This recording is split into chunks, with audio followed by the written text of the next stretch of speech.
We were sitting after work on a Friday at a local diner we called our bar. The four of us listened as Bill Chapman once again told how he had recently learned that his wife, with whom he had lived for 25 years, had once cheated on him.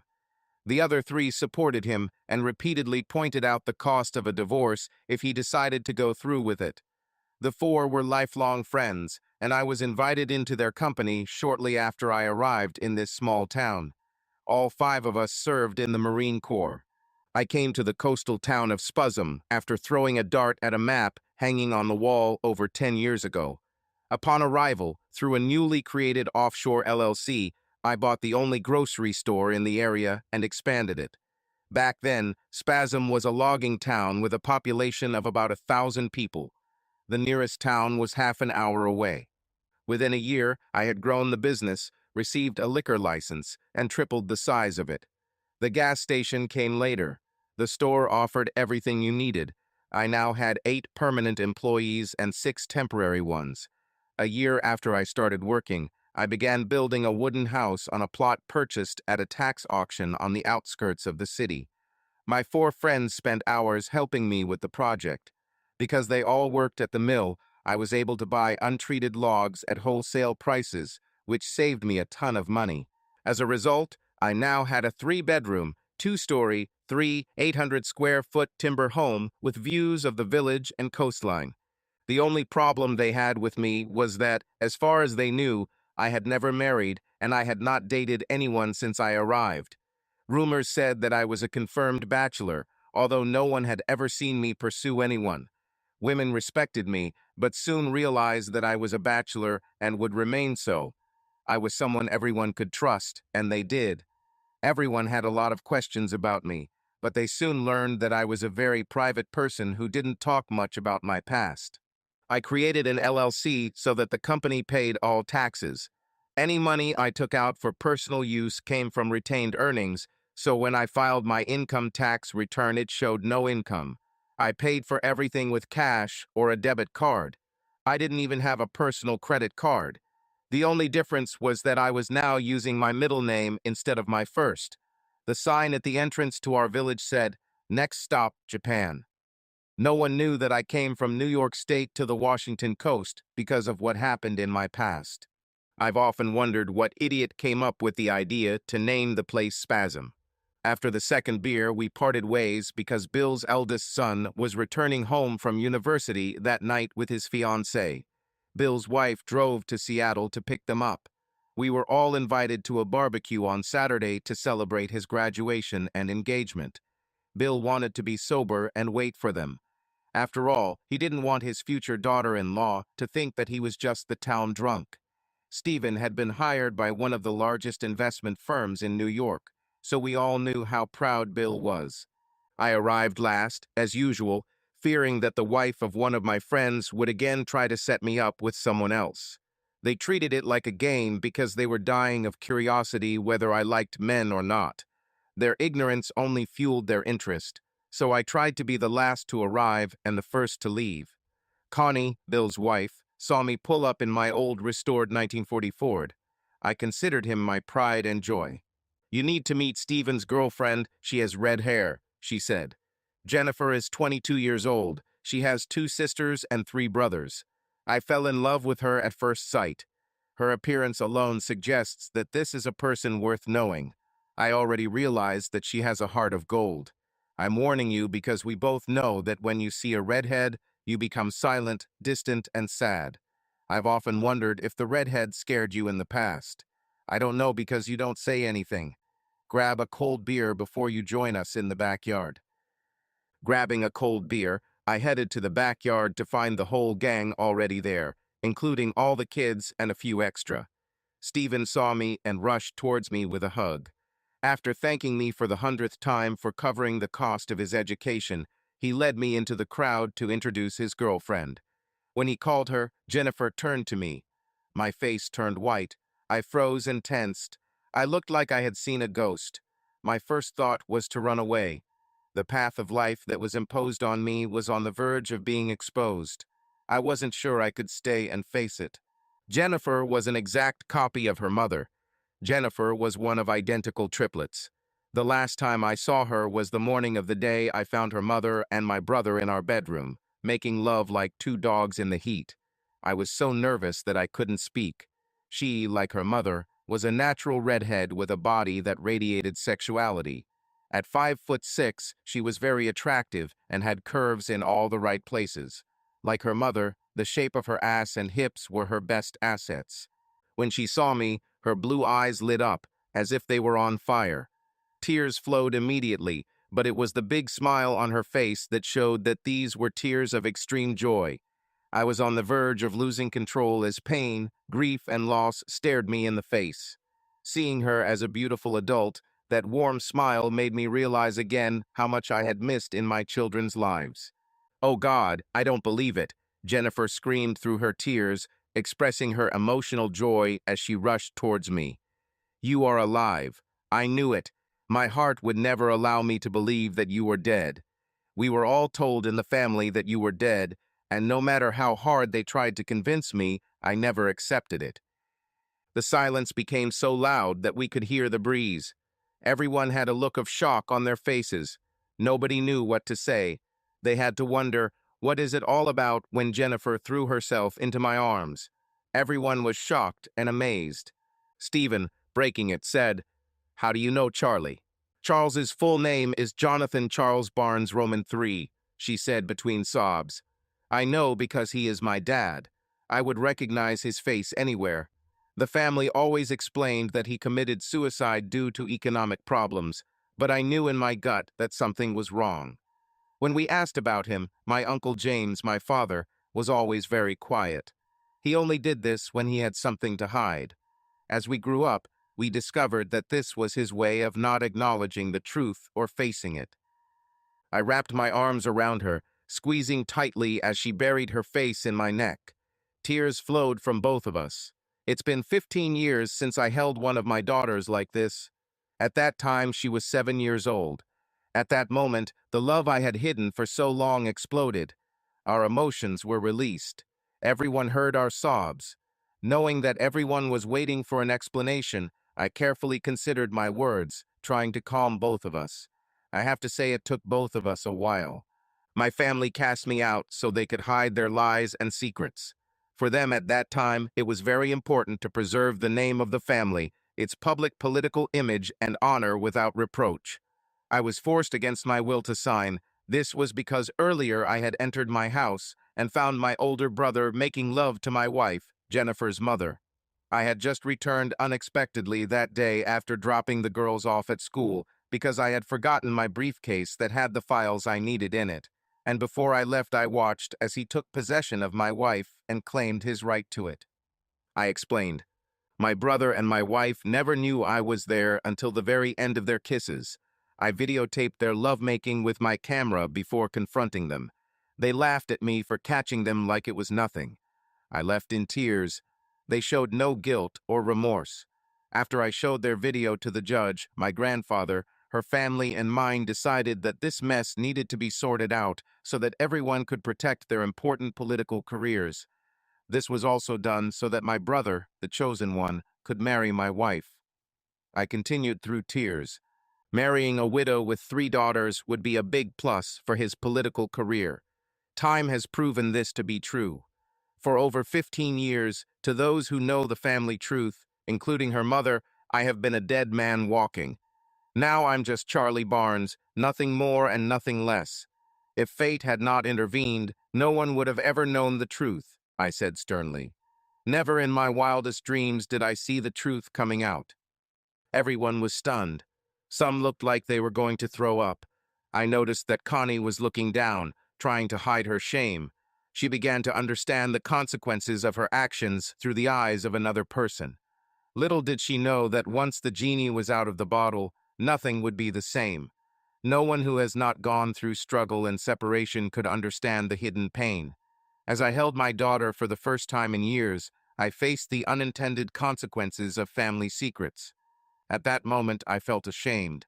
Then my tears started flowing again. Mutual healing began for my daughter and I.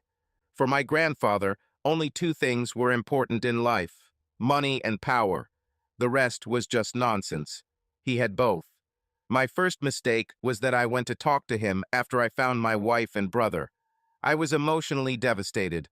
At the time, the judge was being considered for a position on the Supreme Court, and a scandal could ruin his chances. By the time I had finished telling him what I had discovered, he had already begun to plan how to resolve it without the events ever coming to light. He watched the video, and for the rest of my life, I never heard him swear so much. His first call was to my wife's wife, a senator from Maine. He explained to Raymond Thompson what I had caught and recorded. I sent him a video file. Joan's father's anger was clear. He was not happy. He said he would take a private jet. They both agreed that nothing would be done until all three of us talked. Before making the next call, he turned on a program that recorded the conversation he was about to make. With a cold expression of severity, he called my wife. Listening to a one-sided conversation where the words cheater, bastard, bitch, and other derogatory names were used would have been comical if I had not thought to use them myself. It came down on her with the weight of a ton of bricks, making it clear that she and my idiotic brother were acting like irresponsible teenagers. If this gets out, your father's career is over, and so is mine. Nothing would happen, Joan, if you learned to keep your legs together. It wouldn't be a problem, but James is family, and the media will make a big deal out of it. My grandfather said that journalists would shout about the incident on the front page. Putting his finger to his lips to silence me, he put the phone on speaker and then asked Joan if her three daughters were really mine. She said yes. My grandfather said, "Well, how can you be sure? Perhaps since you turned out to be nothing more than another man's bitch, we should run some blood tests to make sure." Joan became excited. Angrily, she replied that the affair with James only began 3 years ago, which clearly shows that there were no others. The judge said, "Why should we believe everything you say?" She indicated that she took the pills because she did not want any more children. For all we know, James may not have been the only lover you had on the side. My grandfather then asked if she loved John. She said, "Yes, I always loved him, but now that has changed. I used to love him the way a woman should love her husband, but now it's more like a sister loving her brother." These words broke my heart. The judge saw my pain. It was as if she had stuck a knife into my heart. The judge was now furious to witness my tears and pain. Joan said, "I think James and I are to blame for this. If I had worked as hard as John on our marriage, this would never have happened. James noticed my sexual attraction to him before John, and I got married and deliberately began pursuing me after he moved in with us." Joan went on to explain that they allowed their physical attraction to control them. It got out of control, and I eventually gave in to his constant advances. With Jim staying with us as he began his civilian life, while John was away on his many business trips, our desires took over. At first, it was purely physical. We didn't realize it until it was too late that we had fallen in love. By then, we didn't want it to end. We were content to keep it a secret from his brother. We haven't thought this through. I believe it was not our intention to hurt John. We didn't decide what we were going to do until John caught us. Unfortunately, I could tell from her voice that she had no feelings of guilt or remorse. There was nothing, not even a little regret. She wasn't even ashamed that they had been caught. My grandfather saw tears running down my face. Their destruction of my world was now complete. My grandfather then asked if she loved James again, just to be sure.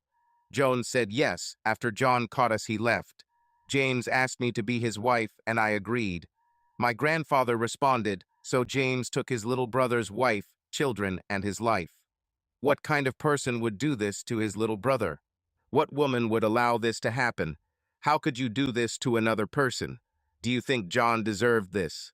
Bitch. Joan said we won't deny John's right to see the children whenever possible because James plans to run for political office. So whatever we do, it must be done quietly and carefully. Publicly, James is supposed to be their new father. John will be a distant uncle. As you know, courts are still reluctant to grant sole custody to the father. My grandfather then said that perhaps the only thing he had left to say to James or you after we resolve this matter is that I never want to hear a word from you again. Before my eyes, you are both dead. He then threw the phone in anger. I've never seen him so angry. Looking at me after a long silence, my grandfather said, "Remember the pain, suffering, and your loss. They made it clear that you were written out of their lives and your own. It's better for everyone now if you were dead, because that's how they perceive you. What they flush down the toilet means more to them than you do. Do you think they did all this on purpose to get caught? In my opinion, it looks like this. When your chance for revenge comes, show no mercy, take no prisoners, but leave them alive and destroyed. Remember, dogs always come back to their own vomit.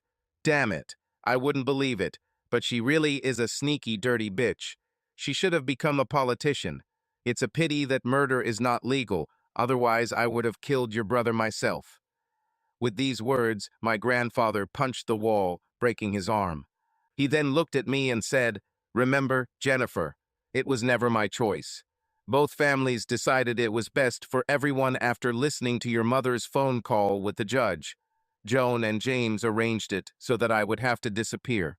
The accounts to which they promised to transfer the money to me never actually existed, which raises suspicions that they wanted to kill me." She then said she was going to call my dad at his office and give him the phone. I could hear his office door closing as my father said, "Hello." I replied, "Hi, Dad." "John, is that really you?" he asked quietly. "How are you, son?" "Yes, it's me." "I'm fine. Jen can explain everything." "How is your mom?" "What do you know?" I answered. We found out about this whole story about a week after the publication of the story about your suicide and the reasons why they considered it necessary. We're a little older now, but overall healthy. You will be proud of how well your daughters have grown up. But tell me how Jen figured all this out, asked my father. "She found me by chance. It turns out that her chosen one is the son of a good friend. His family held a barbecue to introduce her and celebrate his graduation from university. When Stephen led me to her, when she turned to me, she immediately recognized me. We have kept in touch ever since," I said. "I need to stay hidden until the wedding, so I fly in on Thursday evening with the groom's parents and their family. Do you think I can stay safe if I take a helicopter to your estate? I'll make sure the landing area is lit, and we'll give the staff a few extra days off with pay. Your mom will be delighted to be able to cook us some dishes. Just let Jen know your arrival time," my father said. After a few words, he made it clear to me that he was not going to tell my mother. He wanted it to be a complete surprise. The following Monday, in the European markets, according to FBN, the stock price of my former company fell by more than $20. On Monday morning, as soon as trading began, I purchased another million shares at a price of $101 per share, buying them short.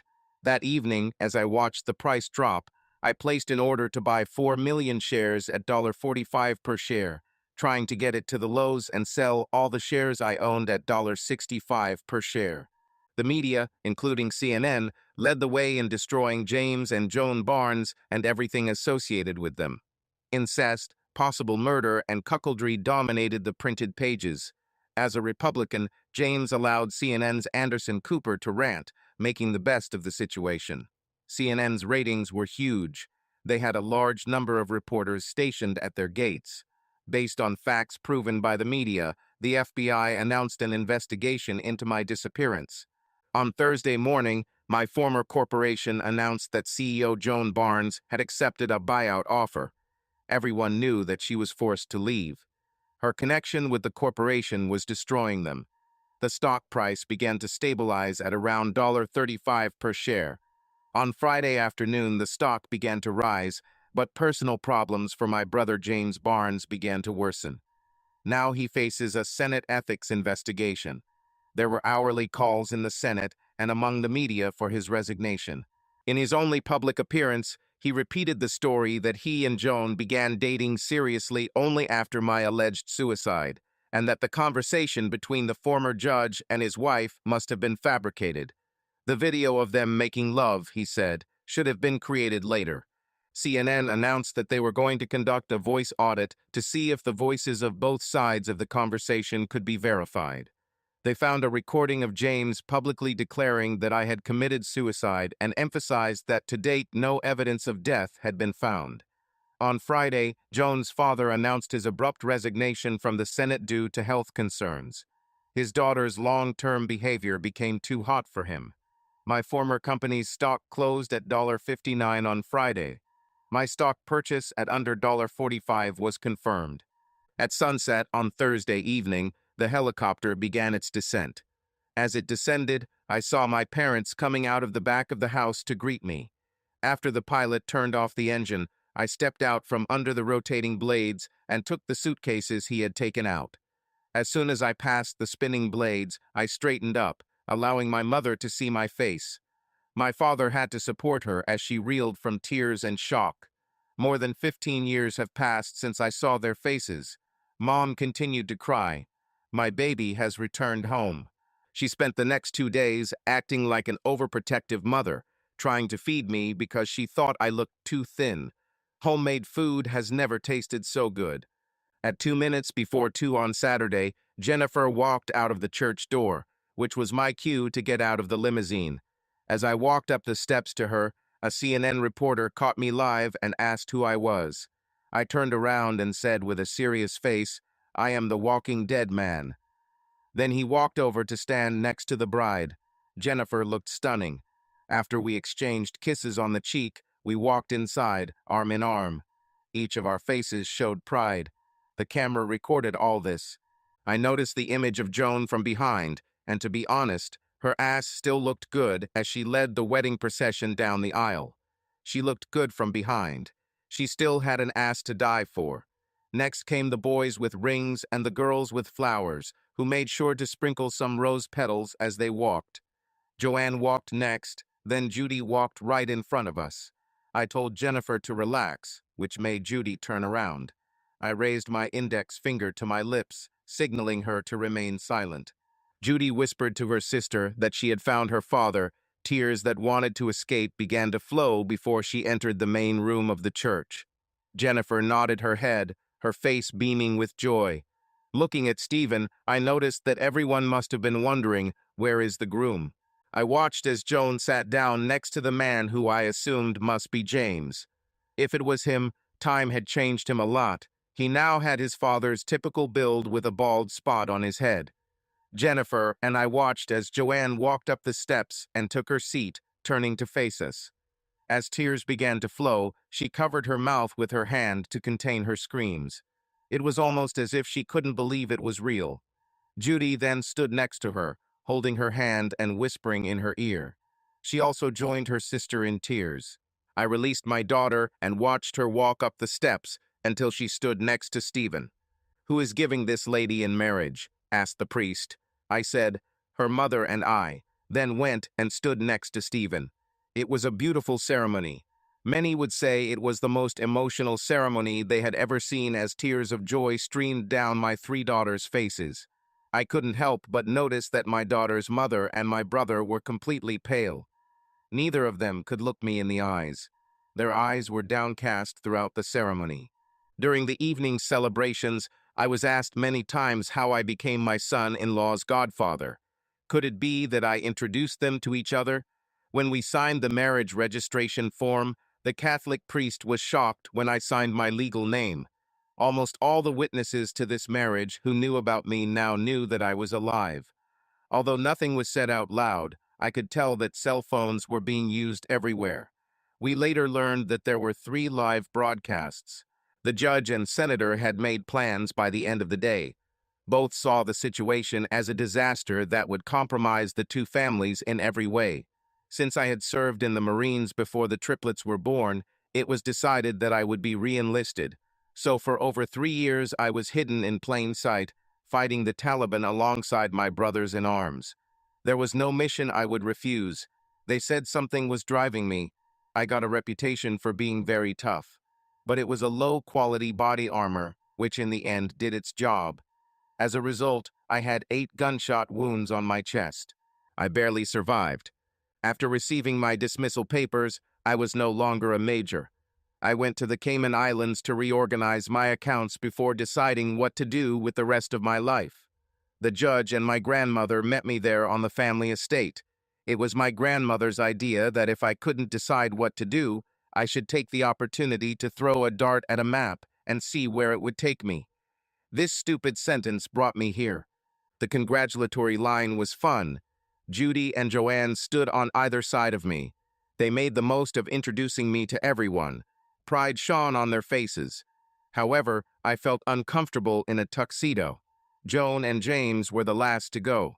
Stephen was polite, but Joan was not, because she seemed to be in complete shock. "Mother," said Jennifer, "you should know that Dad didn't find me. I found him. I was the one who released all the information about what you both did. Dad reluctantly gave me copies so I could prove to my sisters what really happened. He had no idea what I was doing. What James and you did to all of us is unforgivable. I decided that this had to be fixed. I had to prove that he was not the loser you made him out to be." Joan was furious. Her anger made her want to scream, but she held her tongue and left without saying a word to me. James stood there for a few seconds, looking at me, trying to understand me. "We need to talk. We need to deal with this, John," James said softly, looking at me and trying to decipher my thoughts. "I'm already working on it," I replied without extending my hand. James looked at me in shock, as if he had no idea. "I will treat you with the same compassion you showed me. And we all know that he was not there. You created your own bed, now live in it," I said in a cold voice. "I will be interested in watching the consequences." We stood and watched as the couple walked out the door. My 3 daughters saw a big smile on my face.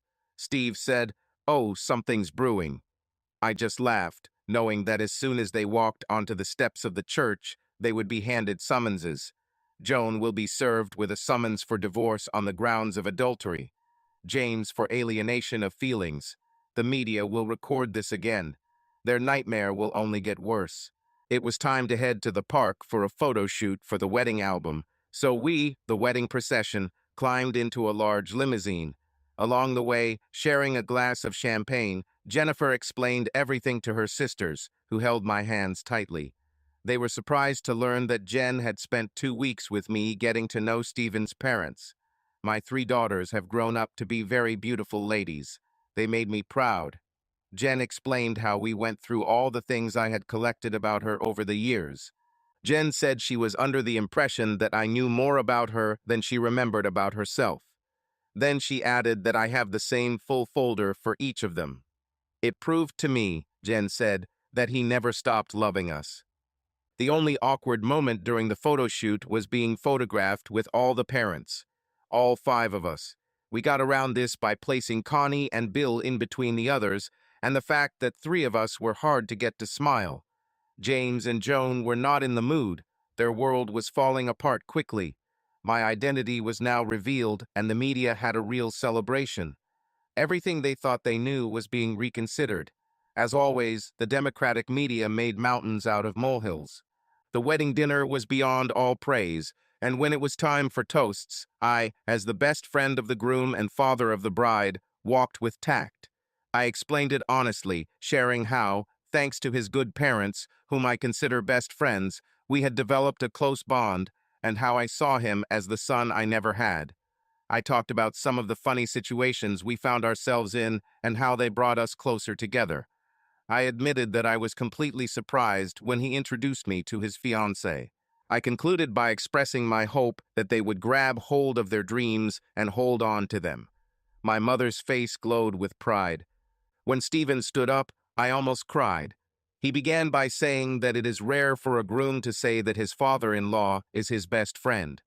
Jennifer's father paid for my higher education and advised me in many difficult situations. It was a shock to all of us that day in June when I learned that John was Jennifer's real father. I will never forget my father's words when he said that I was lucky to have Jennifer as my wife. To both of my fathers, I want to say thank you for making me the person I am. When the bride and groom began their dance, they took over the entire room. To date, I have never seen a more beautiful bride. Judy and Joanne wouldn't let me leave the dance floor, both wanting to share as much time with me as possible. Apart from my mother, they controlled all my time. The master of ceremonies came on stage to announce that it was time for the bride and her father to dance. Before we begin, with permission of the bride and groom, I would like to turn the microphone over to General David Bloomberg. The general stepped forward. He said he came to present 3 medals to Charlie in the helmet. I had to laugh. Charlie, wearing a helmet, was a major in command of a platoon of SEALs, he said. They set off on a mission that remains classified to this day, only to find out upon arrival that it was an enemy trap. Our intelligence was completely wrong. The 2 platoons sent with them were also trapped. They were surrounded. Every fighter rewatching this failed mission said it was like a modern-day Custer's last stand. After 2 days of fierce fighting, when our forces were on the verge of exhaustion, the order was passed down the line to load our bazookas to the limit and pass them along the line. The average Marine might carry one of these with all of their gear. Charlie, putting on his helmet, took off all his clothes and equipment. He remained only in a bulletproof vest, helmet, boots, and underwear. Everyone around him was telling him that he was crazy, but he told his deputy, "Win or lose, if we don't take the risk, we're all going to die. Since I am already a dead man going to everyone I love, I must give my people a chance to survive." He loaded his body with 2 such bazookas, threw a few into the aisle, put on his helmet, took a cigar between his teeth, got up, went out into the clearing and opened fire. His first shot hit the ammunition, causing several explosions and forcing the well-hidden enemy to flee. After a few shots, he turned around and fired a few more shells at pre-selected places on the slope. He was wounded 23 times while still firing before he fell, but only 8 of them were serious. The enemy's actions were disrupted by his actions, and they fled like cowards. Every man who served with him still swears that he alone saved all their lives. So I'm here to present 2 Purple Hearts and 1 Silver Star to Major Jonathan Charles Barnes, Roman 3. I only wish I could do it in front of his people. I walked up and the general attached them and then saluted. My parents and 3 daughters were very proud. My daughter Jen finally took me to a father-daughter dance. She chose an old 60s song, "Your Daddy's Home." It was a very emotional dance for both of us. When the Motherson dance was announced, I walked over and grabbed my mother, joining Stephen and Connie on the dance floor. It was clear to see how much this meant to her. It was written all over her face. Later, the bride and groom disappeared to change into her leaving clothes, and when they returned, Jen found an envelope lying where she was sitting, addressed to the bride and groom. Inside was a cashier's check for $2 million with a note that read, "Follow your dreams." Jen started crying when she saw my signature on the check. I slept until almost noon on Sunday and went to bed around 6 in the morning. After the wedding reception, Judy and Joanne dragged me to a Chinese restaurant that was open all night for a midnight dinner. Both girls wanted some alone time with their dad. Before we parted ways, we exchanged phone numbers, current addresses, and arranged for my sweet daughters to come to my home for a couple of weeks.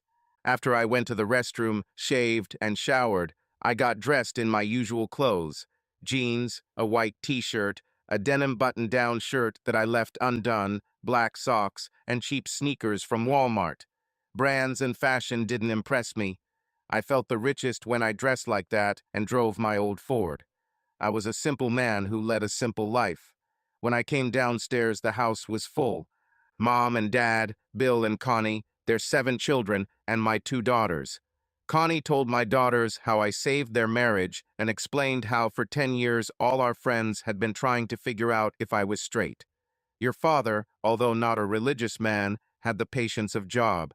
He never gave us any trouble when we tried to get him a date. It shocked us all when Jen called him Dad because we had no idea.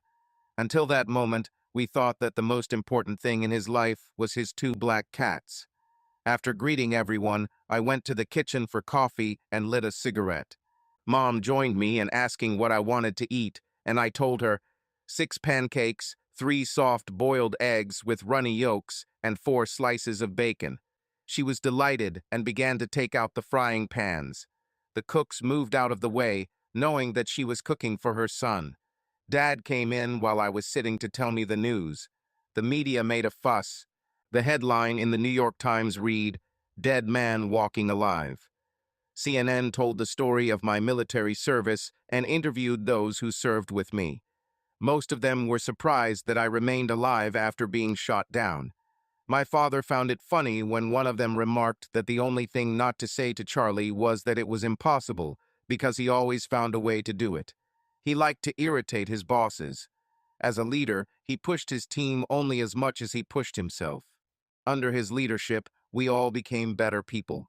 It turned out that Joan was married to two brothers, and without a record of divorce, I must have been one of the most famous cuckolds. It was said that Senator James Barnes bought himself an expensive bitch when he climbed into her bed. I couldn't hide my smile. CNN did a daytime special promoting this lifestyle. Feminists applauded her, praising her for the lifestyle she led, but even their comments were criticized. The television company sent a film crew to interview people in our small town. Most had nothing but good things to say, but it was surprising how things escalated for 5 minutes of fame. Dad laughed. The media blew it up and really ruined everything. According to them, by the end of it all, the country will think you're a saint, and you haven't even said a word. Both Joan and James are in trouble. I stood up and poured more coffee right before my mother brought me a plate, then sat across from me, watching me eat. She was still recovering from the fact that the youngest in the family had returned home. "Dad," Joanne said, "your brother claims he didn't know what Mom told the judge because he was looking for you. Do you think that could be true?" "Who knows?" I replied. "We know that for 3 years she was having an affair with him behind my back. It's impossible to remember everything we said or didn't say. They had to discuss the consequences if they were caught, and what they would do if that happened. Yours, the mother, felt confident enough to say what she said that day. She was mentally prepared for what happened. Her own choice of words proves it. Either way, they expected the family to handle it. Both of them used us. Everyone." "Oh God," Joanne said, "you didn't look at it from a personal point of view, but from the point of view of how it affected everyone around them. It paints a different picture. So who set this all up, Mom or James?" "James was never a leader. Even in the Marines, he played it safe. Your mom and I both like to take risks, so it should be up to her," I replied. "Jennifer told me that your gift last night, if invested properly, would set them up for life. She didn't tell me how much it was, but she told me to tell you that they're investing the money for 5 years because they don't want to waste it," Joanne said softly. "Just so you know, conversations about what was done are just beginning. No one knows what will happen in the end. You will never know until this is revealed, what people with money and power will do. On Saturday, your mother was called to court. It's time for us to get a divorce," I said. "Your sister is very wise. When you and your sister get married, you will receive the same amount." "When did she receive the documents?" Joanne asked. "The moment she left the church. James was called too. I'm suing him for breaking family ties. One way or another, they got into trouble. I froze the family trust because I didn't die. Everything in it will be examined by lawyers.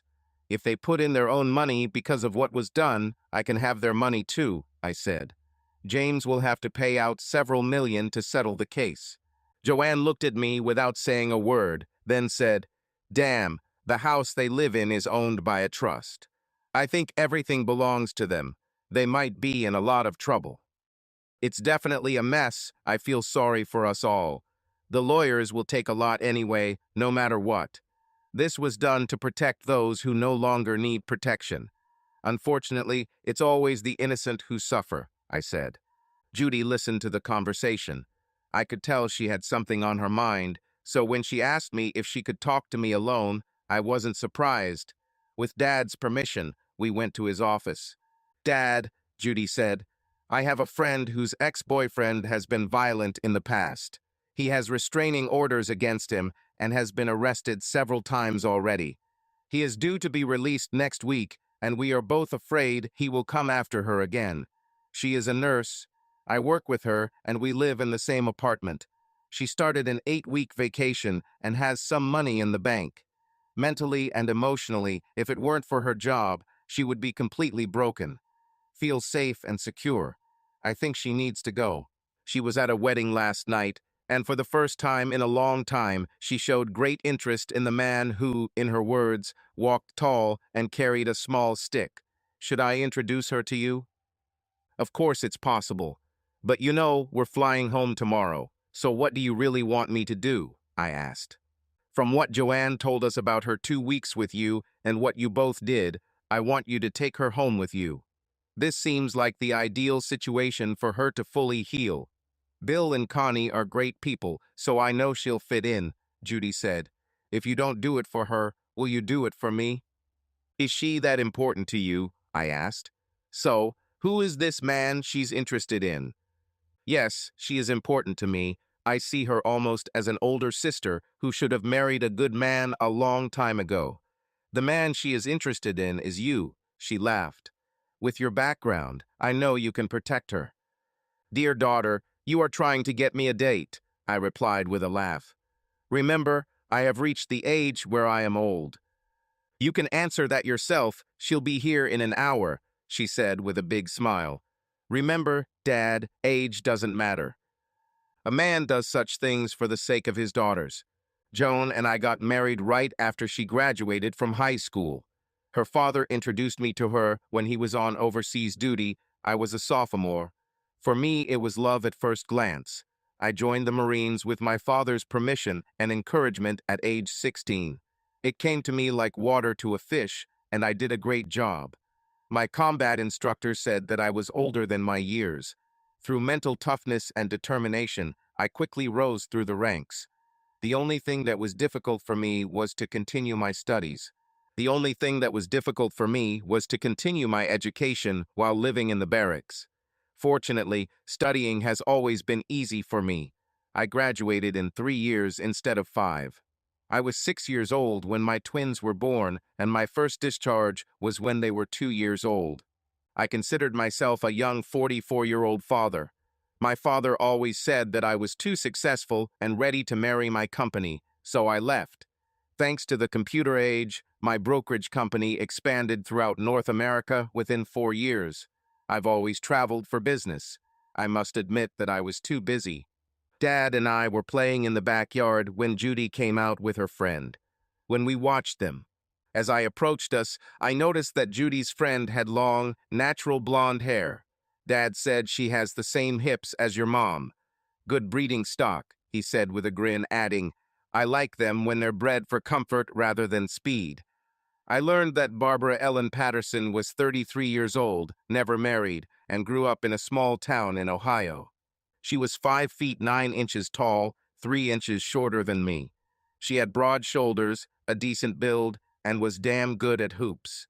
He and Dad made mincemeat for Judy and me. After a couple of games, the ice broke, and we started chatting like old friends. After talking to her a few times, I excused myself and went to my father's office to make some phone calls. Finally, I opened the door and yelled for Barbara and Judy to come in.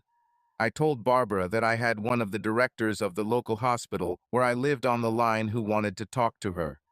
While she was talking to him, Judy and I went out into the hall. What's going on, Dad? Asked Judy.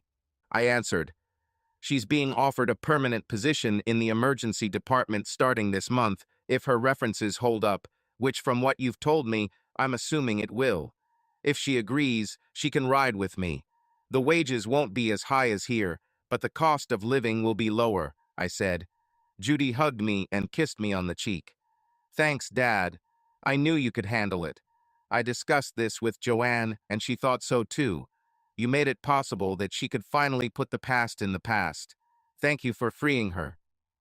Barbara accepted the offer. The change that happened to her was amazing. Her true natural warmth and loving nature began to emerge. It was a joy for all of us. My father, being an attorney, created a power of attorney that would allow Judy to act on Barbara's behalf. I suggested that Barbara create a new email address and send it to everyone who would like to stay in touch, telling them that she would send them her new phone number through that address and update them through the new email address within a week. Barb, Judy, and Joanne were delighted. They soon ran out of the house to help Barbara prepare to leave. The plane took off at 4 and landed at the port a little before 8. Connie and Barbara became friends along the way. Bill and I were discussing how impressed he was with my parents and my daughters. He advised me to be careful because Barb was a married woman. My former company's stock was now worth $103. Tomorrow morning, CNN will receive an envelope via courier delivery containing my death certificate and the location of my grave. It was a little after 9 in the evening when we arrived at Spuzzum. I drove past the small hospital so Barbara could see where she would be working before we headed back out of town to my house. The further we drove from the East Coast, the happier Barbara seemed. As I pulled the truck into my driveway, I realized I needed to get a second vehicle. The population of Spasm was now about 3,000 people. The town was turning into a small tourist town. When she saw my house for the first time, she said that she had not been in a log house since she was a child. Before bringing her luggage in, we walked out into the front yard so she could see how my house looked above the village below with the sawmill, the boats on the docks, and how the view of the Pacific Ocean was endless. It was like a picture on a postcard, and she fell in love with the place. I told her that dusk falls between 9:30 and 10 p.m. When we entered the house, I told her that she was the second person to stay at my house. Neither of us knew then that she would never leave. I woke up before Barbara on Tuesday morning. I'm still amazed, remembering that morning, how refreshed and beautiful she looked as she walked down the stairs. It seemed as if she had stepped out of the clouds into the sunlight. Without makeup, she oozes rustic appeal, dressed in jeans and a tank top. She would fit in perfectly. Coffee in the urn, sleepy head, I said. Sugar on the counter, half and half in a box in the refrigerator. And good morning to you too, she replied. What's new in Charlie's world? Let's turn on CNN and find out, I said with a smile. I turned on the TV with the remote while I watched her pour herself a cup, then checked what was in the refrigerator and cupboards. She stated that we needed to do a lot of grocery shopping if she was going to cook.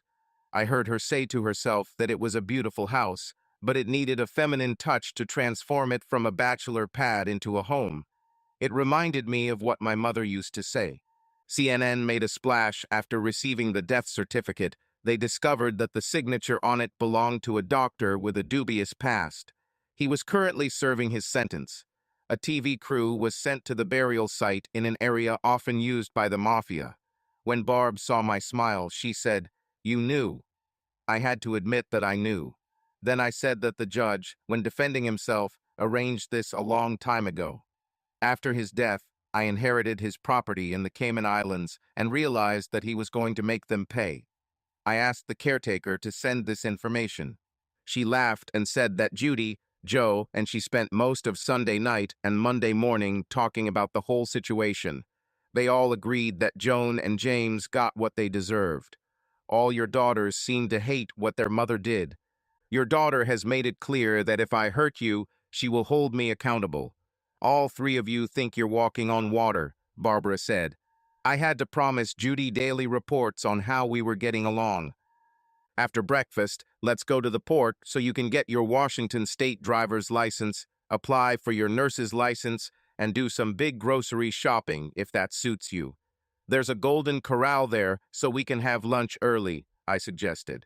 Sounds like a plan for the day if we can include a visit to the hospital so I can go to HR and fill out an official application, she replied, handing me her phone.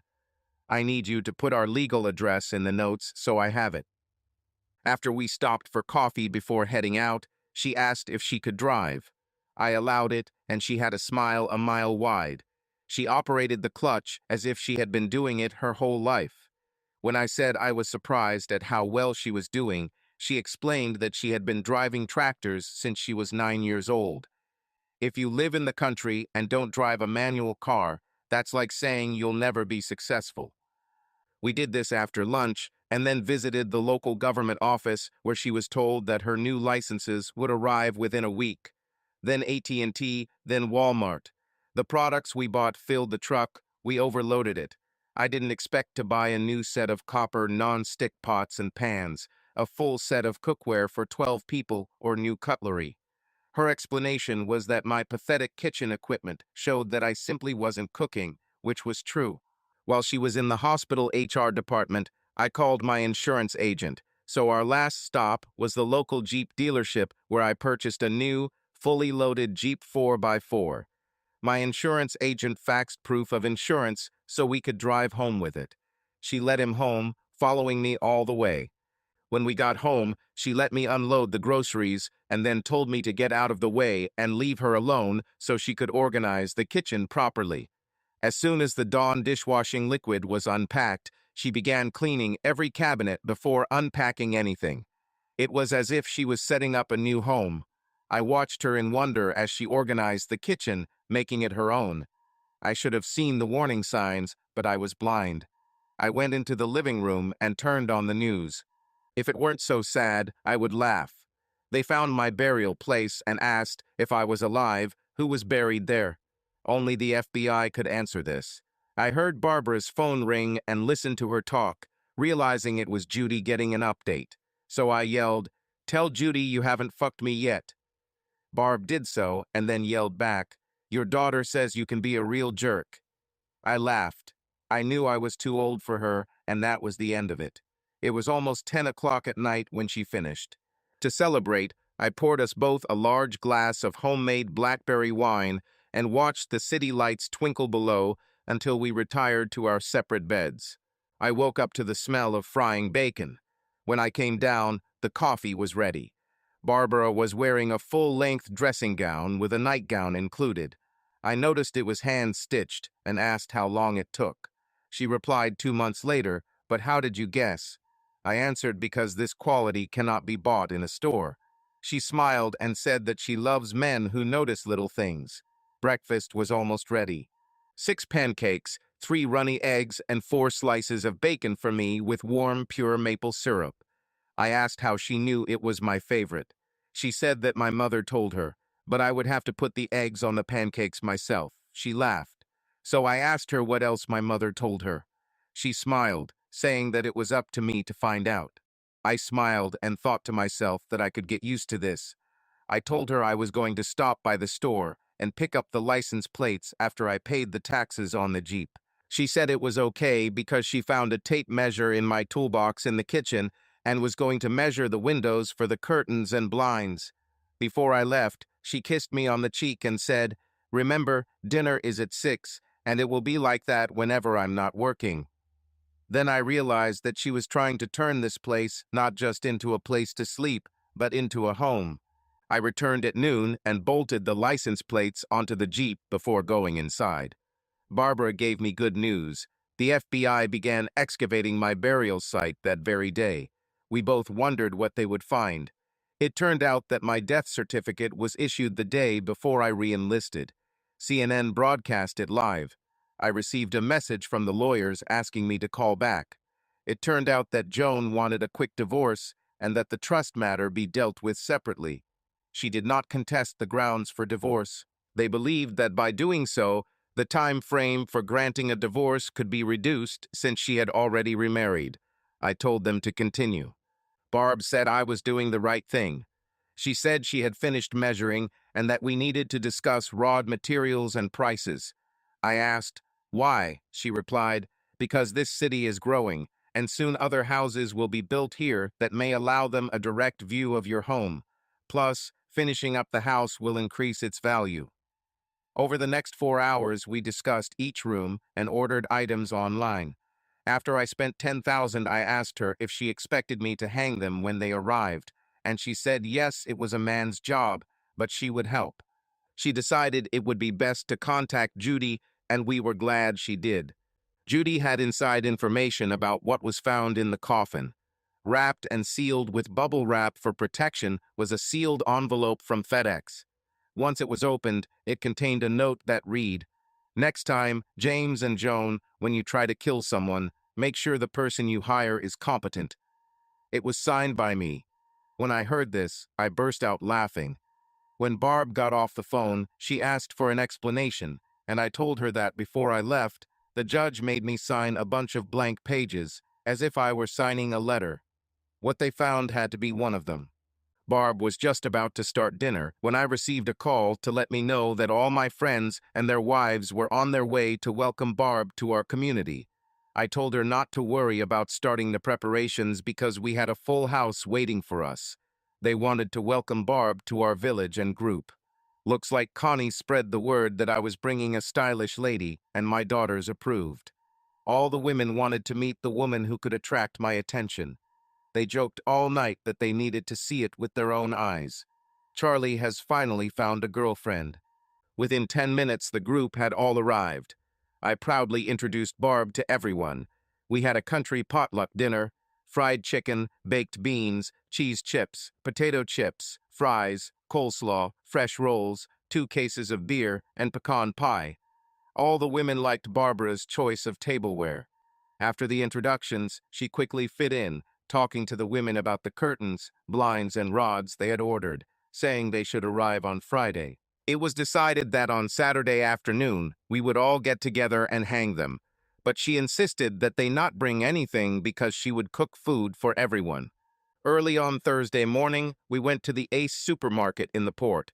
Barb wanted to buy a large gas grill, deep fryer, and smoker with the necessary cylinders. We also purchased an 8-seat patio set with 8 additional chairs and arranged for next-day delivery. I bought pre-cut wood to build a couple of tables. On Friday morning, I started building her an outdoor cedar table that, when folded, would sit against the back exterior wall. When in use, it served as the main counter for people getting food. I painted it to match our log home and protected it the same way. She really liked it. Thank God Ace put it together in advance. It saved a lot of time. They arrived with their ladders at noon on Saturday, and the 5 of us guys quickly installed the ladders in all the rooms. We left it to women to hang curtains. I had to admit to everyone that Barb has a great sense of style and design. This made her smile. What we did made the house a lot better, and I accepted that. I laughed because Barb blushed. Bill noted that I would need a garage and storage area for patio items before winter arrived. I had to admit he was right, but if I was going to do it right, I wanted a protected passage with a vestibule for coats and boots, all made of logs. Barb said we needed room for 2 freezers. I sighed. Connie noticed this and said, "You're already planning on having more kids." I blushed and everyone laughed loudly. Connie said, "Poor Charlie, he's already under the thumb and doesn't know it." Everyone laughed again. Barb smoked and slow-cooked 20 pounds of ribs, made a huge potato salad, and made a quick pickled cabbage and regular salad. It was a hit with everyone, so all the women wanted to know how she did it. To reward her for all her hard work, I cooked her breakfast on Sunday, and then we went on a cruise along the coast with some friends. After observing her enjoyment of what we were doing, I decided to take her to Seattle to see the whales and spend the day at their market. When Judy called Barb, she admitted to Judy in private that she was in love. The problem is that I am also in love, but I would never take the first step, considering myself too old and too stuck in my ways. It was an interesting week. We designed and planned the construction in 3 evenings. My 4 best friends happily made fun of me with their jokes about me being in love. No matter how hard I argued, they knew I was in a losing position. A rock removal company is coming in next week to start leveling the extra space we will need. By the time they're done, we'll have county approval to build a 4-car garage, a storage room in the back with a guest apartment on top, and a 16-foot walkway to a huge mudroom for Barb. James and Joan were called in by the FBI. Rumors were that it wasn't going well. Polls showed his chances of re-election were plummeting. The FBI has narrowed the suspects down to 2 possible mercenaries who could be hired to kill me. This was difficult for them due to lack of evidence. Both of them were under investigation. On Friday, I received a call from the president of the company I founded. He wanted to know if I was interested in being the new CEO since I was a large shareholder. I asked for a week to think about it, and he agreed. Somehow, this leaked out, and the stock skyrocketed to $139. Then, late Saturday, a severe thunderstorm with lightning struck the city. I didn't know, but it would change our relationship forever. This happened in the middle of the night. I was lying in bed, listening to the heavy rainfall pounding on the metal roof of my house, when the door to my bedroom opened. At that moment, a huge lightning struck. Barb walked in wearing a very tight, almost see-through, low-cut night dress that barely covered her private parts. She was a vision that I would see in my dreams. I pretended to be asleep when she pulled back the sheet and climbed into bed with me. Her body trembled with fear. As soon as the next thunder roared, her body pressed closer to me. I could smell the sweet smell of fresh soap on her body because she took a shower before bed.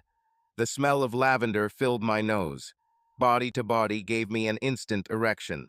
Turning sideways, she threw her leg over my hips, wrapped her arm around my chest, and rested her neck on my shoulder.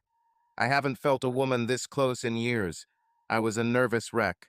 When she raised her head to kiss my cheek, I turned my head towards her and our lips met. The gentle kiss turned into a slow, lingering one, with tongues being exchanged. Once it started, we couldn't stop. Emotions fueled our desires. Our cold hands explored each other's bodies. We sought each other's pleasure. By connecting our bodies, we discovered our own personal dance.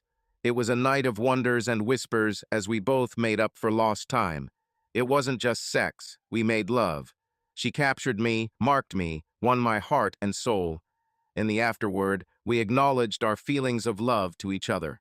It was almost 10 in the morning when hunger demanded that we get out of bed. I went downstairs and turned on the coffee machine, wearing only my pajama pants. While I waited for the coffee to be ready, I cleaned out the urn and poured hot water into our cups to keep them warm. I had just finished this when the doorbell rang. It was FedEx with a special delivery from my lawyer. This was my divorce certificate. The court waived the waiting period due to extraordinary circumstances. I was a free man. Barbara walked down the stairs, her face glowing with satisfaction. Her phone rang, and she answered. After a few seconds, she burst out laughing. After a short conversation, she ended the call. "It was Judy," she said. "She asked me one thing." "What did she ask?" I asked. "She asked if I could start calling her mom," she replied before kissing me. "You just had to tell her, didn't you?" I laughed.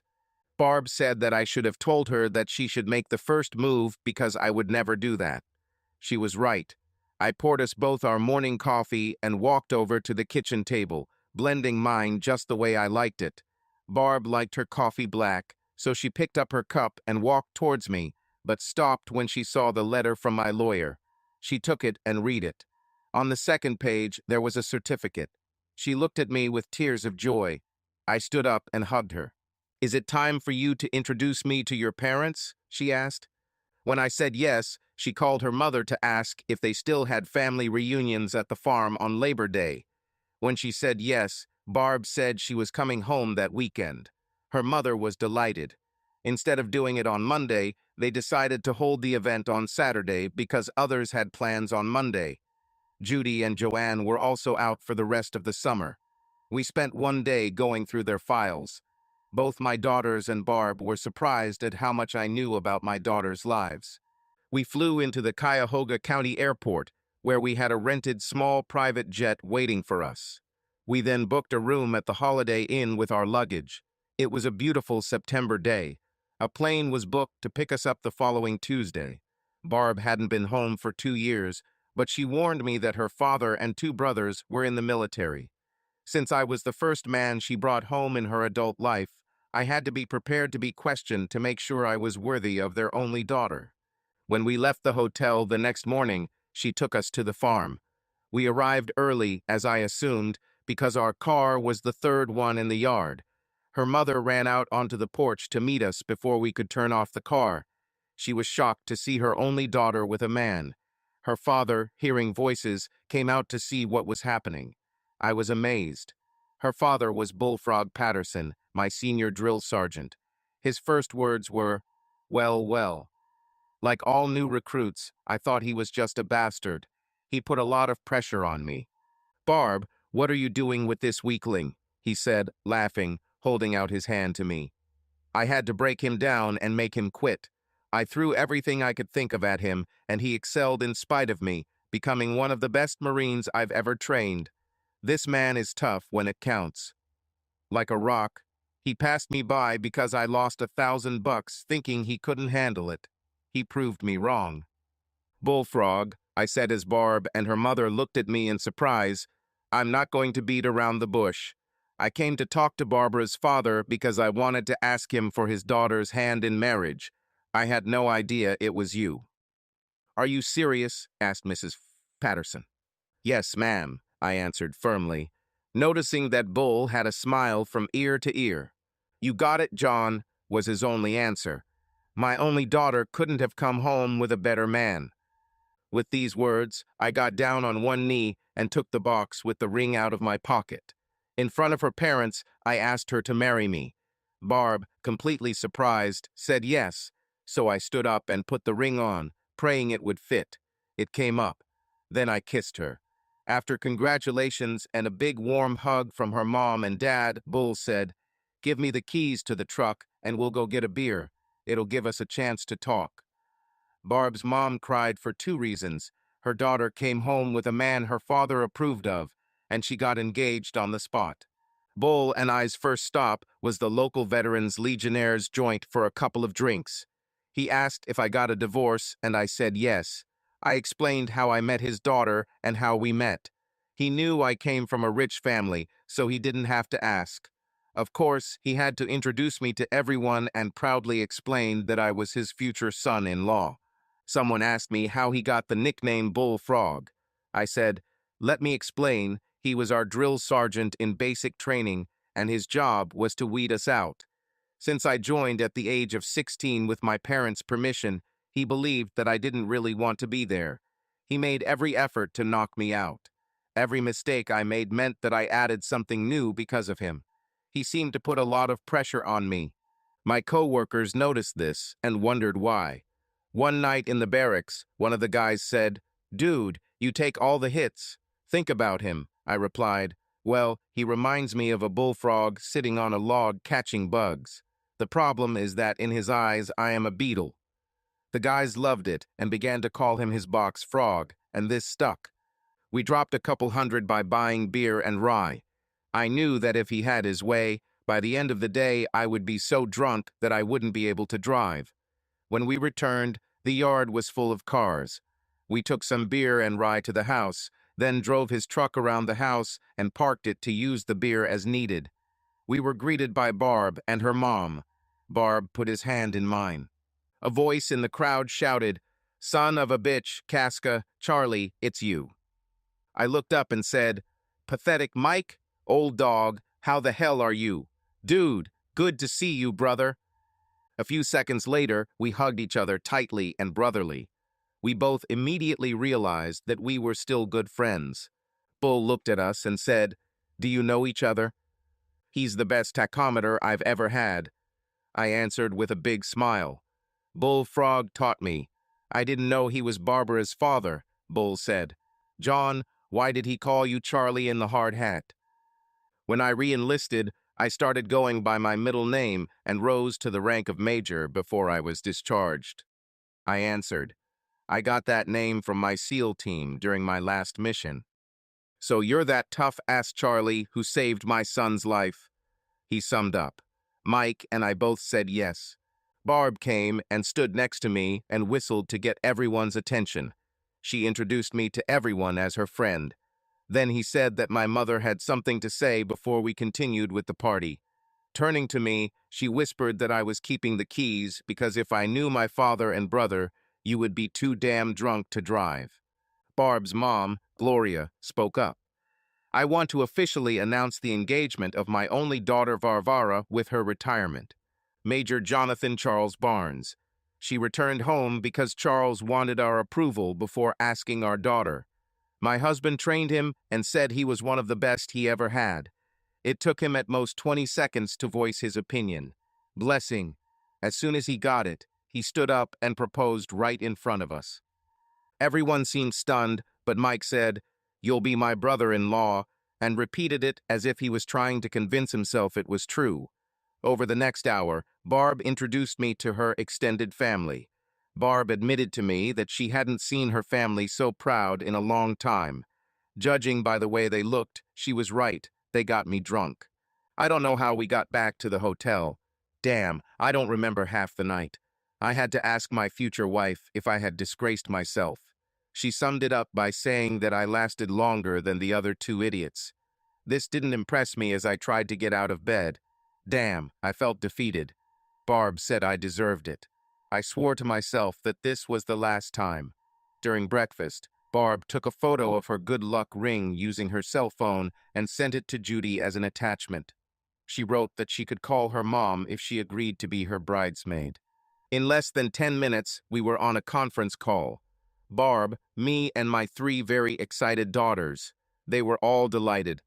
We learned that James and Joan dealt with the FBI on multiple levels and faced various possible charges. Their defense bills were mounting. Both of their careers were ruined. James carried out DNA tests on his three sons and discovered that they were all his. It seemed like, with everything he had been through and done, he had doubts in his own mind. It looks like their marriage was on the rocks. My three daughters thought he would be lucky if he lasted another year. The money that paid for it was traced back to James, who, with the legal right given to him after my fake death of Joan, paid for it through a trust. This proved that their plans began long before I caught them. Not only that, in his sick mind, everything that happened to him was my fault. He still claimed that he had been framed. Most believed that he had lost all his faith. My trust, which had not yet been settled, was now worth millions, and the lawyers would be fighting over it for months. I told them that the court had placed him in the hands of a trustee pending settlement. The only problem we are facing right now is that my three daughters want us to fly to New York for a family celebration. We eventually agreed to come as soon as Barb's work schedule allowed. All the girls insisted on a date. I worked with the board of directors, and my future wife approved my appointment as CEO. Meetings will be held on the second and fourth Friday of each month, and conference calls will be established 3 times a week. I tried to limit the time I spent away from Barb. She became my world. Barb started her first day at the hospital and quickly became part of the team. Working as an art worker in a small town sometimes provided a lot of free time, so she began taking courses to advance her career.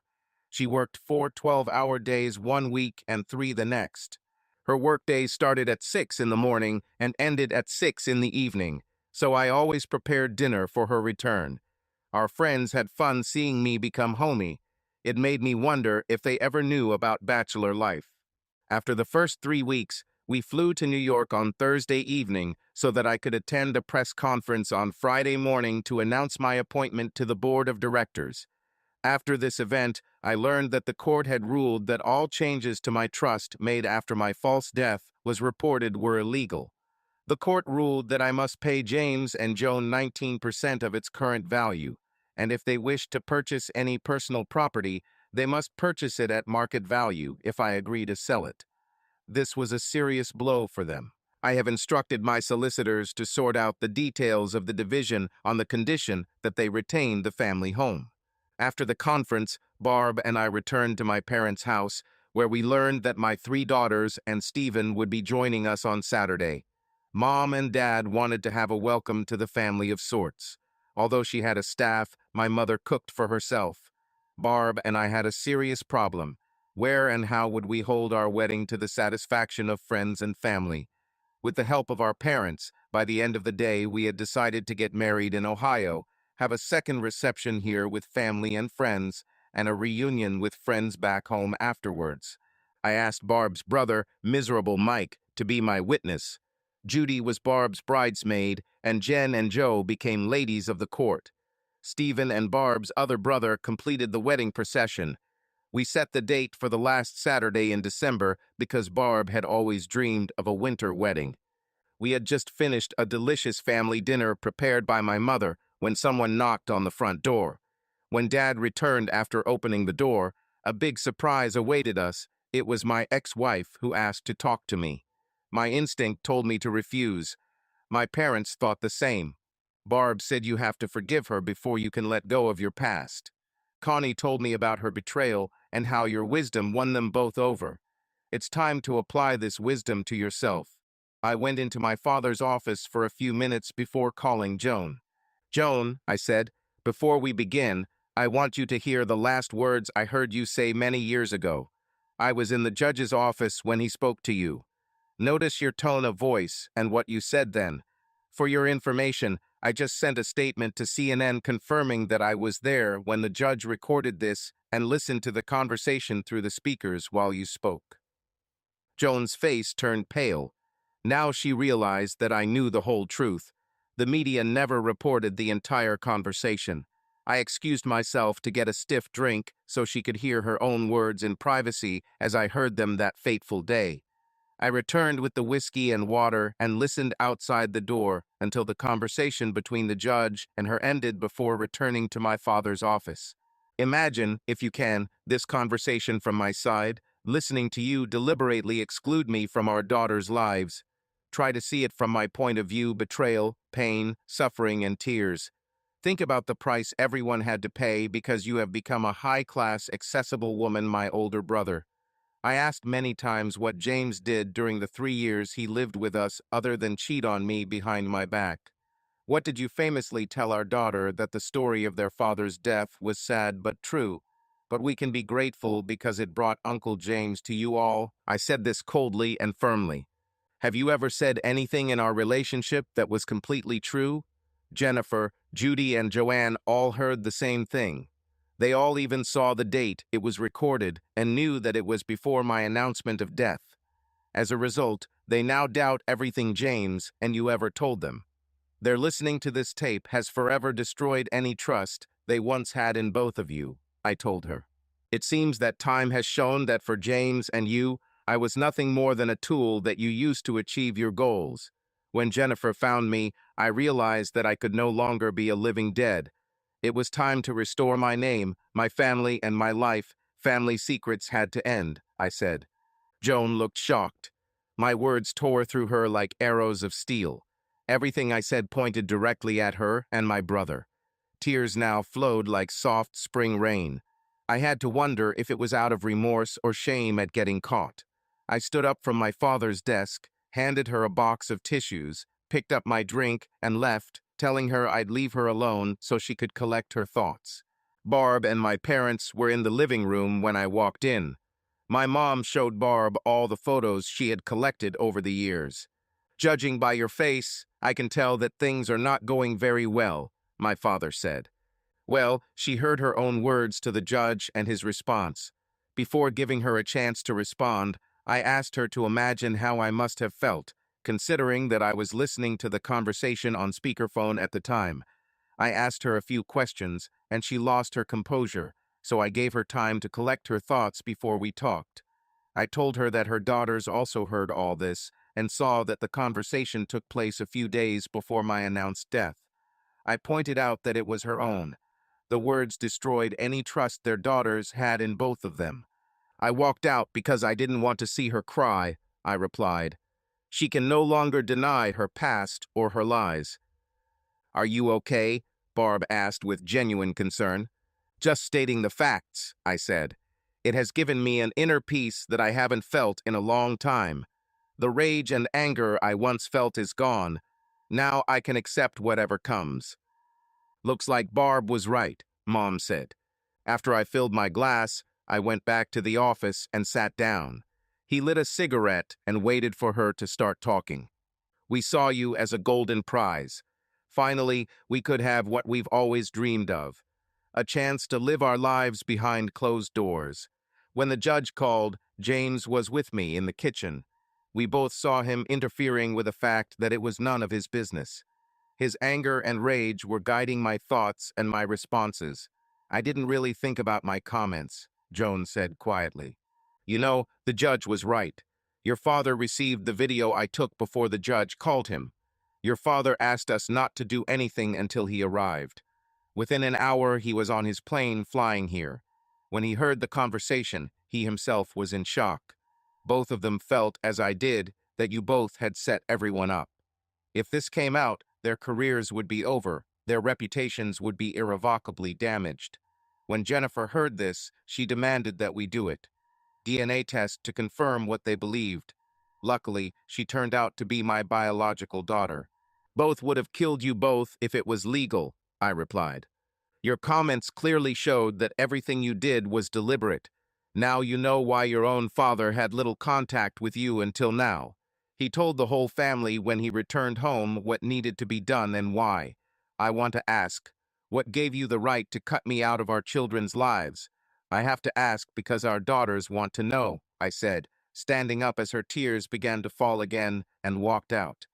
What are your thoughts? Asked Barb. She's trying to justify her actions, nothing more. She hasn't shown an ounce of remorse. She hasn't apologized. I feel like the only thing she regrets is letting this all come to light, I replied. Looking at the three in front of me, I realized everything I needed to know.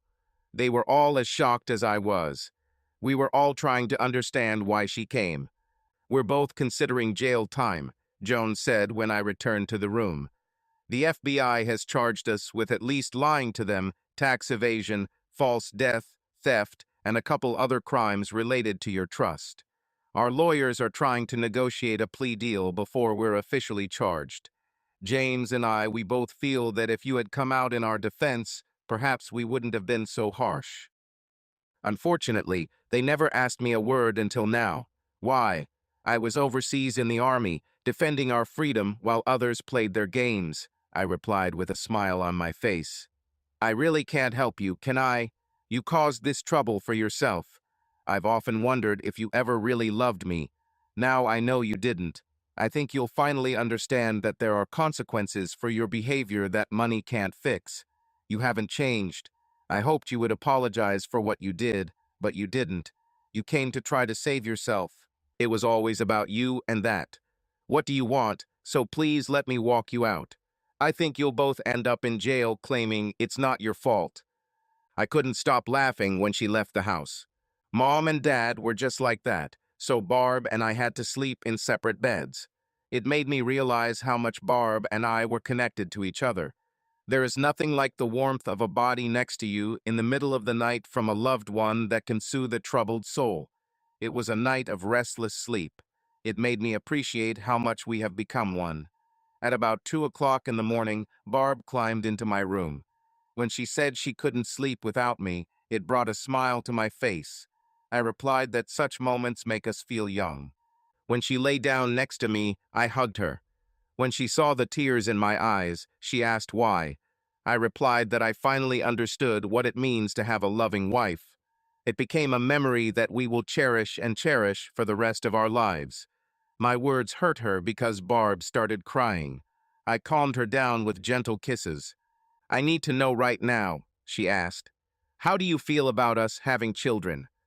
I thought for a moment before answering and then said, children have a unique way of keeping the hearts of the aging young. If you can accept the fact that I will be in my 60s when our last child leaves home, I don't see a problem if we have more than one child. It's probably time we started working on this, she said, and so we did. In the morning, Dad was already on his feet when I went downstairs. The entire downstairs floor was filled with the aroma of freshly brewed coffee, which reminded me of my childhood. This was always his morning routine when he was at home.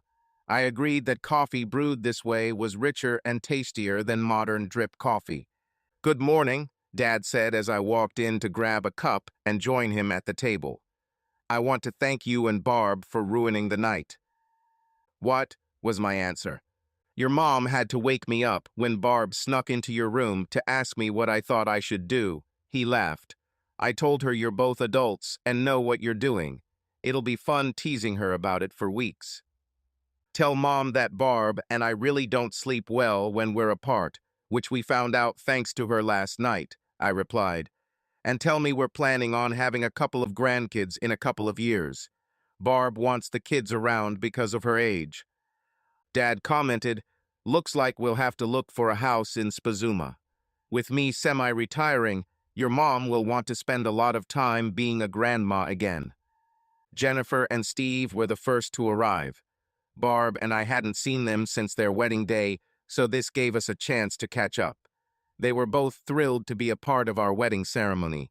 They told us about their honeymoon. Barb explained what happened when I met her parents, mentioning that I was a fun drunk. She then embarrassed everyone by showing a video clip of her father, brother, and me singing a barrack-style song while drunk. The girls laughed at this, even my father smiled. Steve liked the fact that Barb's father was my drill sergeant and her brother was one of my soldiers. Judy and Joan arrived about an hour later. Judy was thrilled when Barb asked her to be a maid of honor at the wedding, but she hadn't taken it seriously until then. They spent quite a lot of time discussing all the news, where she used to work, and their mutual friends. Mom couldn't help but brag about our plans to have children. Then, of course, Jennifer told her sisters about my famous video, so of course I received a lot of ridicule. Steve convinced Barb to send him a copy so he could forward it to his father. Barb said, "Let them know we're engaged," she said. "We've been so busy with the addition building and her new job that we haven't seen them since the beginning of the month." She explained that it would be a 4-space garage with a huge separate storage area in the back and a 3-bedroom apartment upstairs. We will have a completely enclosed walkway to the mudroom that will be attached to the house. It took them a week to level the site before construction. At the same time, we doubled the size of our leveled backyard and enlarged the patio. We hope to have it painted and sealed to match the house, weather permitting. The excess soil and rocks we removed were used to widen the leveled area at the front. I then told my daughter that I spoke to their mother last night. They all fell silent. Using my dad's internet and Barb's laptop, I played an audio clip of our conversation through my dad's TV. I watched as they listened intently to the judge and Joan's conversation, then to our conversation. Afterwards, I realized that my daughters were stunned. "I don't believe it. No explanation, no guilt or remorse. She came expecting you to help them because she felt you owed her something," Joanne said. "You asked her questions that she completely ignored. It's sad that she's so focused on herself that she can't see how her own actions have affected her," Joanne continued. "In her world, everything seems to be about her. Has she always been like this?" I thought for a while and then said, "Before you 3 were born, I would have said no. I remember my first vacation at home after you were born. Even though I was only home for 3 months, I could tell something had changed in her. At first I chalked it up to overwork, fatigue, and wear and tear, because you 3 were constantly on hand. Then I hired your first permanent nanny and decided to leave the army to help her with you. By the time I left, you were gone. For almost 3 years we were strangers to each other, but soon she began to thaw. Now I see that for her, it was just a mask behind which she was hiding, building her future with him. That's why I asked her if she was. Ever be honest with me," I answered truthfully. "It sounds like she had a nervous breakdown caused by extreme depression after your birth that she never got over," Judy said. "One of the classic symptoms is personality change, which is the way the brain helps them cope. This may explain what happened, but not her actions. It's sad, but after everything that's been done, this is the last straw. My mother and I are done." Both of her sisters agreed. I thought this was one more thing she could blame me for. I didn't know then how true this would turn out to be. To change the mood, Barb invited the girls to help her choose the color of their dresses. I intervened, saying that I would be in black. When asked why, I answered because black is the color of those who mourn a loss. Jennifer asked what I would have to lose. I answered, my freedom. This caused a big groan. My father saw me grab a beer and go outside to think about my thoughts. He knew I had a lot on my mind, so he joined me. "Son, I know this is hard to accept. Don't try to second-guess your actions and what you did. You made the best decisions for all of us at that time based on what you knew. There's no point in looking back. Life is too short. Appreciate what you have. 3 beautiful daughters who make their grandfathers very proud. They carry your moral principles and standards well. My father and mother divided their property between you and me, excluding James. You served your country and saved many lives. You always took the high road in your life, even when everything seemed lost. Today you stand tall and proud, free to live your life as you see fit," he explained.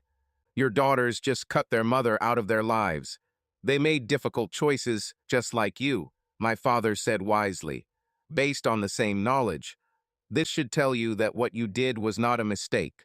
It was your actions, and your actions alone, that brought your daughters home. They understand that no matter the cost, You did what he did for the benefit of all of us. This all speaks for itself.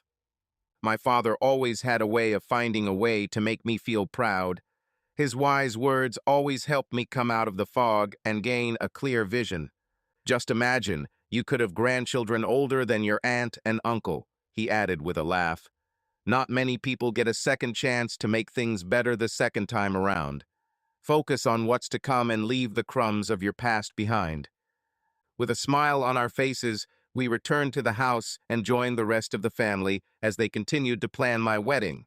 Barb, my mom, and my 3 daughters were now discussing which flowers to choose and why. Should it be a church service or just a wedding in front of a justice of the peace? Will there be a Christmas-themed wedding? I shook my head, so Dad and I spent the rest of the day playing cribbage for a penny a point, doubling down for skunks. I lost $4.65. Let them do it, he said, and just show up to the wedding. It's the easiest way to stay out of trouble. He was right. The Sunday before we left, my mother asked Barb to call her mother to let her know we were getting married there. She was delighted. Barb also made it clear that her future mother-in-law wanted to be involved in organizing the event. Dad heard my mom say on the phone, "Don't worry about the expense. It's my husband and I's wedding gift for these two," and rolled his eyes. 2 mothers argued about this, but my mother insisted on her own. Ever since she was a teenager, her close friends had always called her Sergeant. They agreed that everything should be cleared with Barb. It cemented in my mind that I would marry my mom because Barb was the same way. The way things turned out made me wonder if I really had a crush on Joan. As we drove home, Barb mentioned that her parents were coming to visit us. Mom wanted to discuss some places, what to add to the menu, what group to hire, and anything she could think of to make things more difficult. They wanted to see what kind of life we lead every day. We didn't even have to meet them. Bull has rented a truck so they can take day trips from our house while they explore the island.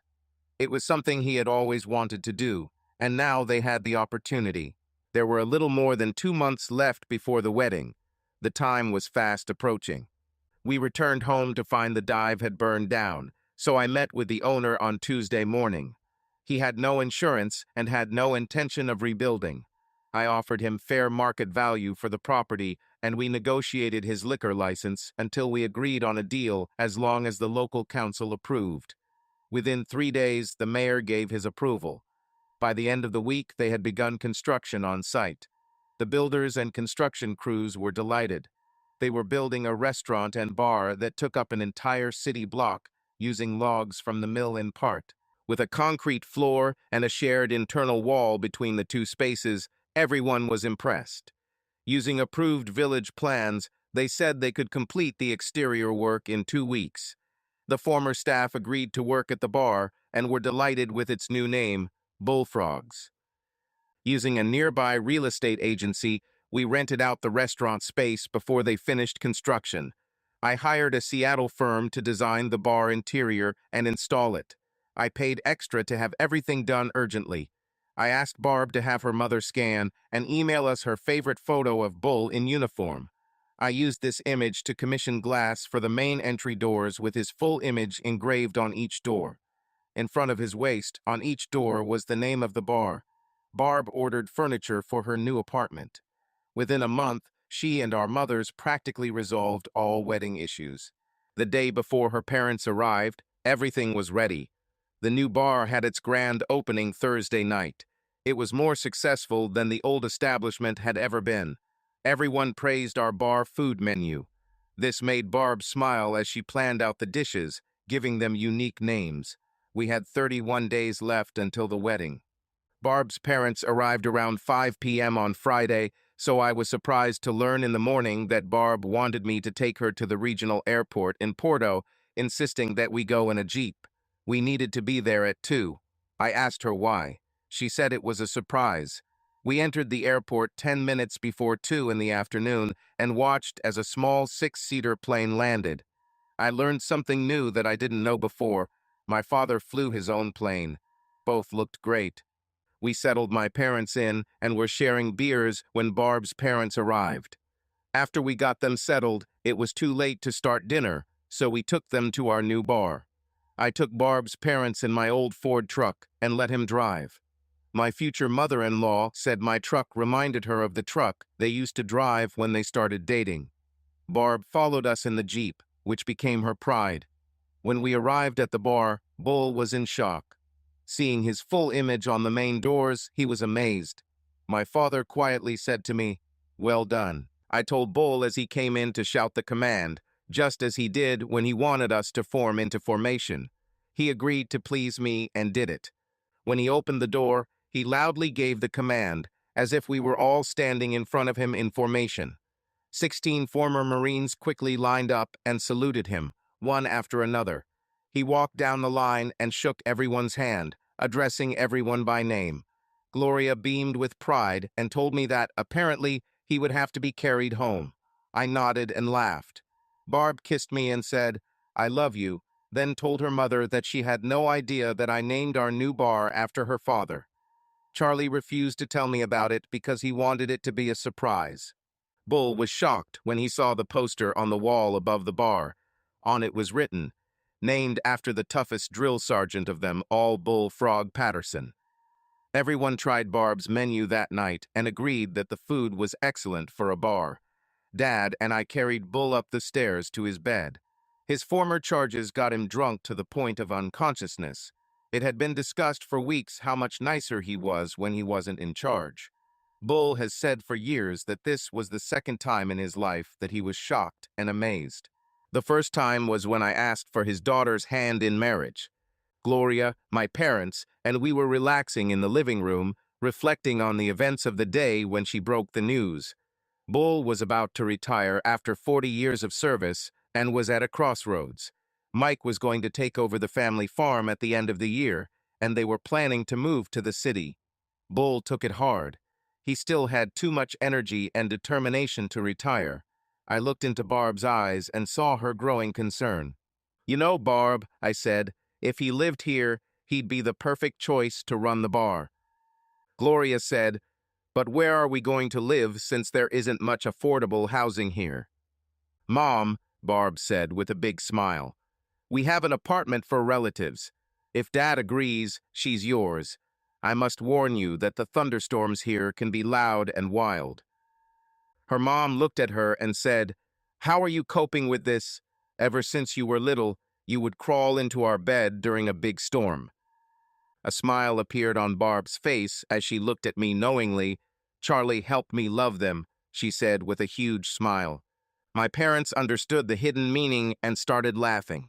Over the next few days, while Gloria and Bull traveled around the island, my parents, John and Silva, spent time looking for a new place to live. We still haven't told Bull about our plans. Gloria wanted to see how he would feel about the area before we formally proposed it to him. The furniture had finally arrived and Barb and I were busy unpacking and arranging everything when Barb noticed an official vehicle pull up to the house. We both went out to meet him. It was the FBI looking for me. They wanted to talk to me alone, but I insisted, since I had nothing to hide from my future wife, to have her nearby. That's how we found ourselves sitting at the kitchen table, sharing coffee. The agent, who introduced himself as Peter McCormick, delivered disturbing news. 2 were arrested last week. My brother James was arrested for fraud, tax evasion, falsifying a death, attempted murder, theft in connection with my trust, and third-degree assault on his wife. He was denied bail. Joanne filed for divorce and also faced a number of charges, but was granted bail because of their children. The problem was that an informant came forward and revealed that James was trying to get information about who could be hired for contract killing, and he may have succeeded. They wanted my schedule and plans for the next 2 months while the investigation continued. They took the situation seriously because there was a clause in the trust that stated if I got divorced and died within 6 months of that date, my trust would be controlled by my ex-wife. The lawyers agreed that until the trust was divided and approved by the court, I could not legally change anything about it. Agents were assigned to investigate events in the area.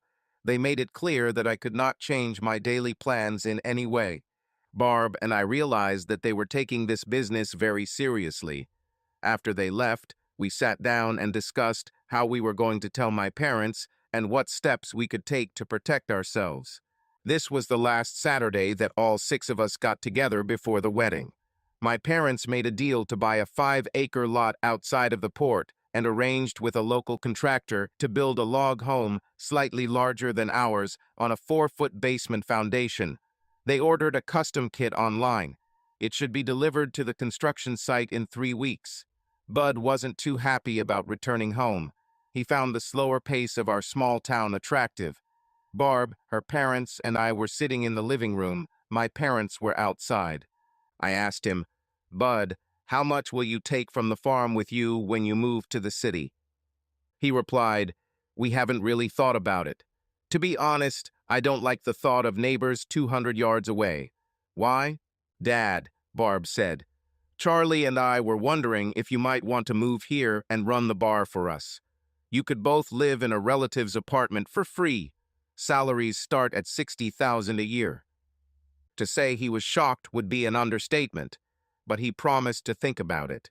We told him to take his time and let us know when he decided. Gloria later told her daughter that she thought it was already a done deal because Bull was so proud of the bar. He just has to accept it in his heart. So they talked about what Gloria would like to take with her while they prepared a big dinner in the kitchen. We watched them drive back to Ohio. When we got back to the house, I told my parents that we needed to talk. It was hard for my mom when I told them about the FBI visit. She blamed herself for not raising James properly. I gave her the advice the judge gave me and pointed out that he had led a good life until he met my ex-wife. "Remember, Mom, you taught us to associate with those who lift us up and not those who pull us down. It was your lessons in morals and principles that you raised us with that kept me balanced and strong. It was they who made me the person I am." James just threw it all away.